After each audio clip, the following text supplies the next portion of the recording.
السلام عليكم ورحمة الله وبركاته، أهلا وسهلا بكم عن جديد بقناتي. اشتقت لكم حيل وميل ورجعت لكم فيديو جديد.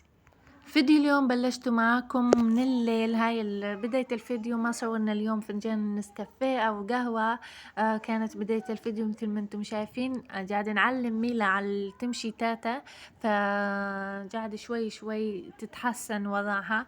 هي كانت مستعجلة بكل شي، بالحبيان لما قلبت حالها بسرعة يعني، بس بالمشي حسها تأخرت. فهنا بما انه ابو مالك معطل، فقايمين نسهر ما شاء الله علينا للساعة 9:30، هيك 9:30 مع الولاد، مع مالك وميلا ننيمهم، وبعدين إذا ردنا نقعد. أكثرية الأحيان أبو مالك يظل قاعد، بس أني ما كل الأحيان، على كثر ما أتعب بشغل البيت ومع الولاد كالعادة. يعني هاي الديباجة حفظتوها، الاسطوانة حفظتوها.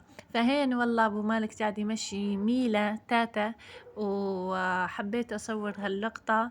وهنا مالك قاعد يلعب زادينه وبس. ميلا تركت أبوها آخر شي وجت علي، لأنه شايفتني قاعدة أصور والفلاش شغال فجت علي. اكتشفت لكم شنو هاي المرات هيك تخطو من عند الكاميرا مثل الغبرة أو شي. هاي مو أنا مشغلة الفلاش فيبين الغبرة اللي ما تنشاف بالواقع، هيك تبين على الفلاش. فمثل ما شفتم ميلا جت تكاوني على الكاميرا، طفينا الكاميرا وهذا غدانا هذا الفول، وسويت للولاد بطاطا مقلي بطاطا بنفس النهار. وبعد ما تعشينا قعدنا نسهر وهيك يعني بداية الفيديو كانت بعد الغداء، بس أنا حطيتها ببداية الفيديو. حبيت أبدأ الفيديو بميلة. فهنا لأن اليوم حابة أسوي فول.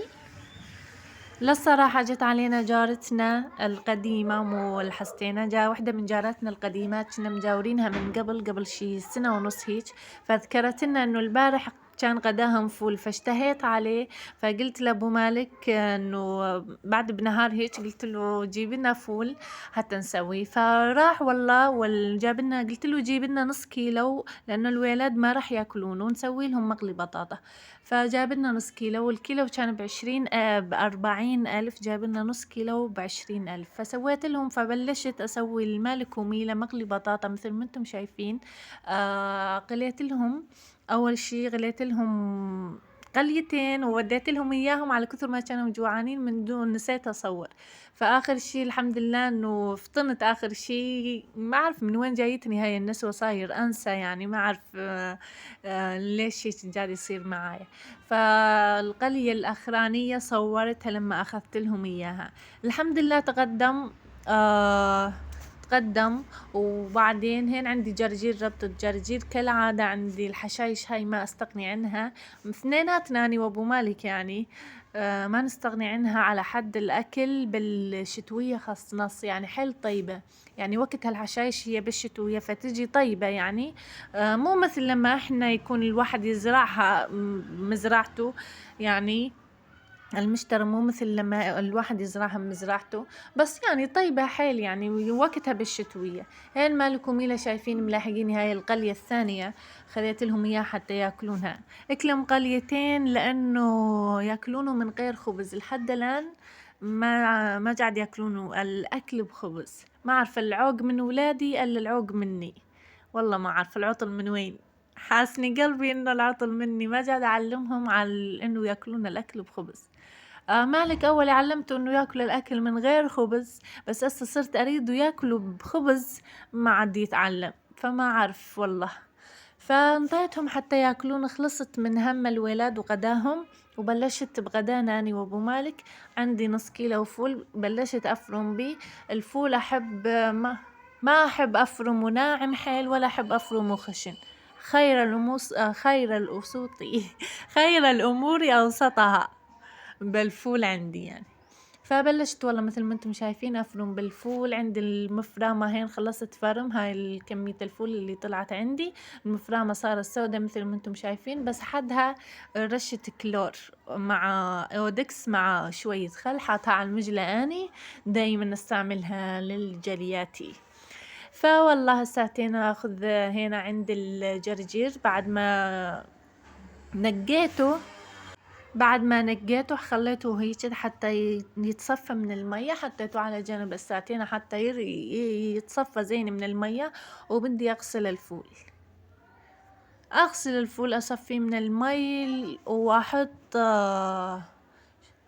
طبعا شوية زيت اخليه لحتى يحمن. افرم بصلة شوحها على المزبوط، بس اخليها تستوي يعني اكثر من اللازم بشوي يعني، مو لهالدرجة، هاي اكثر النوبة. ساعتين اشوفكم وبعدين احط الفول اقلبه لحتى يتغير لونه، وبعدين اضيف له كاسة مي واغطي عليه، وكل شوي ارجع عليه اشوفه لحتى يستوي. بعدين قبل ما انزله بشغلة دقيقة اضيف له معلقة كمون ومعلقة ثوم مهروس، وصلى الله وبارك يكون استوى عندي وجهز معايا الفول على احسن طراز. فهنا عندي فجل، هذا الفجل اللي جاب لنا اياه ابو مالك حد الفول. فجلات كويسات يعني قلبهن مو مفرون يعني تازة. فبلشت والله اخترت لكم اكبر حبة هيك استحليتها وحززتها. هاي الخضرة الشتوية تكون حد الفول غير شكل، مثل الجرجير الفجل. هذا الفجل اللي يجي كبير هيك ينحدج، طعمته ونكهته أحسن من نكهة هذاك الفجل اللي يجي صغيرون، يسمونه الفجل الشهري. هذا أطعم بس هذاك منظره أحسن. عندي صحن فجل مثل ما انتم شايفين، وعندي صحن جرجير، وهسه اشوف شنو في عندي. وهذا الفول قاعد ينطبخ بس انا مغطية عليه، بس شهلت عنه حتى اشوفه واشوفكم انتم يعني. هين عندي بصل وبقدونس ونص حامضة حطيتن. أنا ما أحب الحامض حيل وميل على الفول الأخضر، بس زوجي يحبه بس مو زيادة يعني، فحطيتها. وهذا الصحن الفول استوى عندي، فول أخضر بكمون وثوم استوى وجهز معي. وهاي سفرتي لها اليوم جهزتها إلي ولزوجي مالكم إلا مثل ما شفتم قديناهم بطاطا. خبروني انتم شلونكم، أخباركم، من وين قاعد تتابعوني، بناس متفاعلة معايا، بصبايا متفاعلات معي بالتعليقات، بس ما أعرف إنه عندهن مشكلة إذا أذكر أسماءهن بالفيديو ولا لا. إذا ما عندهن مشكلة يقول لي حتى أذكر أسماء الصبايا اللي متفاعلات معي بالتعليقات وبالفيديوهات وباللايكات، تشكرهن من كل قلبي، إن شاء الله ميزان حسناتهن يا رب. هاي سفرتي إلها اليوم، فول أخضر جهزت الصحن بهالشكل هذا، وعندي بصل أخضر وهالخضرة اللي جهزتها معاكم. وهذا فيديو اليوم شاركت معاكم سفرتي لها اليوم، وأتمنى يكون عجبكم الفيديو، أتمنى فيديوهاتي تكون عجبتكم، أتمنى منكم تشاركوني آرائكم، تعليقاتكم، شنو يعني قاعد يعجبكم الفيديو ولا لأ، أو مثلا اعطوني اقتراحاتكم أفكاركم، شنو الشيء قاعد ما يزبط معي خبروني عنه. هذا فيديو اليوم، أشوفكم في جديد، في أمان الله.